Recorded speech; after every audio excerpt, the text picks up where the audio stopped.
ನಮಸ್ಕಾರ ವೀಕ್ಷಕರೇ, ನಾನು ಶೈಲಜಾ. ಇಂದಿನ ರೆಸಿಪಿಯಲ್ಲಿ ಬದನೆಕಾಯಿ ಪಲ್ಯ ಹೇಗೆ ಮಾಡೋದು ಅಂತ ನೋಡೋಣ.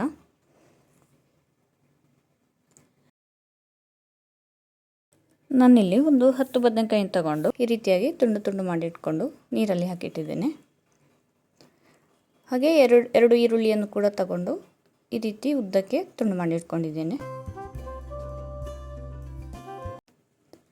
ಈಗ ಒಗ್ಗರಣೆಗೆ ಬಾಣಲೆಯಲ್ಲಿ ಸ್ವಲ್ಪ ಎಣ್ಣೆ ತಗೊಂಡು ಅದಕ್ಕೆ ಸಾಸಿವೆ, ಜೀರಿಗೆ ಹಾಗೆ ಕರಿಬೇವು ಮತ್ತು ತುಂಡು ಮಾಡಿಟ್ಟಂತಹ ಈರುಳ್ಳಿಯನ್ನು ಹಾಕಿ ಚೆನ್ನಾಗಿ ಫ್ರೈ ಮಾಡ್ತಾ ಇದ್ದೇನೆ.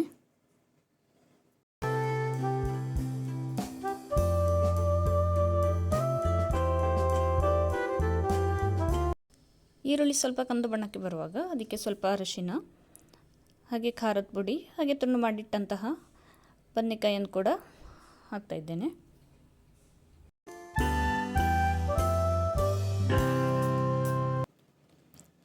ಈಗ ಇದಕ್ಕೆ ಸ್ವಲ್ಪ ಜೀರಾ ಪೌಡರ್, ಧನಿಯಾ ಪೌಡರ್ ಹಾಗೆ ರುಚಿಗೆ ತಕ್ಕಷ್ಟು ಉಪ್ಪು, ಸ್ವಲ್ಪ ಬೆಲ್ಲ ಹಾಗೆ ಹುಣಸೆ ಹುಳಿಯನ್ನು ಹಾಕಿ ಒಂದು ಅರ್ಧ ಸ್ಪೂನ್ನಷ್ಟು ಗರಂ ಮಸಾಲ ಕೂಡ ಸೇರಿಸ್ತಾ ಇದ್ದೇನೆ.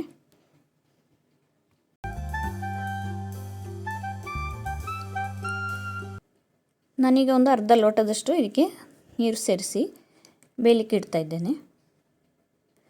ಬದನೆಕಾಯಿ ಬೇಗ ಬೇಯೋದ್ರಿಂದ ಇದಕ್ಕೆ ನೀರು ಕಡಿಮೆನೂ ಸಾಕಾಗ್ತದೆ. ನಿಮಗೆ 10 ನಿಮಿಷದಲ್ಲಿ ಈ ಬದನೆಕಾಯಿ ಬೆಂದು ರೆಡಿ ಆಗ್ತದೆ.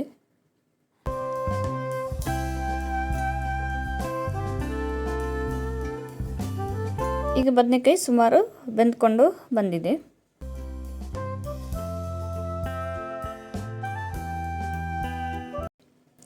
ನಾನಿಲ್ಲಿ 1 ಬೌಲ್ ಹಸಿ ಶೇಂಗಾವನ್ನು ತಗೊಂಡಿದ್ದೇನೆ.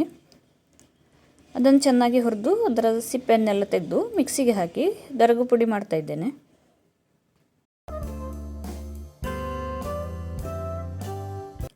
ಈ ರೀತಿಯಾಗಿ ಪುಡಿ ಮಾಡಿಟ್ಟರೆ ಸಾಕು.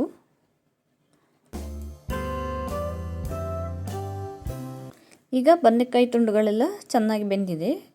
ಚೆನ್ನಾಗಿ ಬೆಂದ್ಕೊಂಡು ಬರುವಾಗ ಪುಡಿ ಮಾಡಿಟ್ಟಂತಹ ಕಡಲೆ ಹುಡಿಯನ್ನು ಹಾಕಿ ಅದರ ಮೇಲೆ 1 ಬೌಲ್ ತುಂಡು ಮಾಡಿಟ್ಟಂತಹ ಕೊತ್ತಂಬರಿ ಸೊಪ್ಪನ್ನು ಕೂಡ ಹಾಕಿ ಚೆನ್ನಾಗಿ ಮಿಕ್ಸ್ ಮಾಡ್ತಾ ಇದ್ದೇನೆ.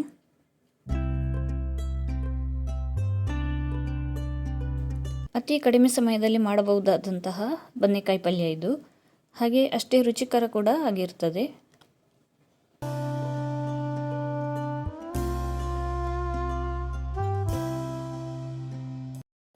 ಬದನೆಕಾಯಿ ಪಲ್ಯ ಅನ್ನ ಚಪಾತಿ ಜೊತೆ ಒಳ್ಳೆ ಕಾಂಬಿನೇಷನ್ ಆಗಿದೆ.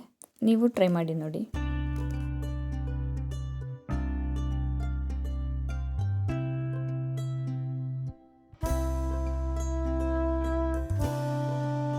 ಮತ್ತೆ ಮುಂದಿನ ರೆಸಿಪಿಯೊಂದಿಗೆ ಭೇಟಿಯಾಗೋಣ. ಧನ್ಯವಾದಗಳು.